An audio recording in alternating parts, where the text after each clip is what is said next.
போதுதான் விடுதலை கிடைக்கும். நான் கூட பாவியா இருந்த போது மரணம் என்னை சூழ்ந்து, மரணம் என்னை விரும்பி, மரணம் என்னை கவ்வி, மரணம் என்னை புரட்டி, மரணம் என்னை அன்பாக இறுக்கி அணைத்து கொண்டிருந்த போது இயேசு என்று சொன்ன உடனே மரணத்திலிருந்து விடுதலை கிடைத்தது.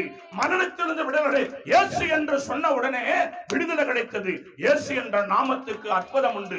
இயேசு என்ற நாமத்துக்கு ஆண்டவருடைய கிருபை. இயேசு என்ற நாமத்தை சொன்னா கடன் மாறுது, கண்ணீர் மாறுது, கஷ்டம் மாறுது, வேதனை மாறுது, சோதனை மாறுது. இயேசு என்று சொன்னால் வியாதிகள் மாறுது. இயேசு என்று சொல்லி கருத்தரிக்காத மகள் தன் வயிற்றிலே கை வைத்து ஜெபிக்கும் போது அந்த ஜெபத்தை ஏறெடுக்கிற மகளை ஒரு ஊழியக்காரியாக மாற்றி அந்த மகளுடைய கருவிலே கர்த்தர் பிள்ளை பாக்கியத்தை தர வல்லவராயிருக்கிறார். எத்தனை நாமங்களை சொன்னாலும் கிடைக்குதோ கிடைக்காமல் போகிறதோ அறியேன் அறியேன். இயேசு என்று சொன்னதுமே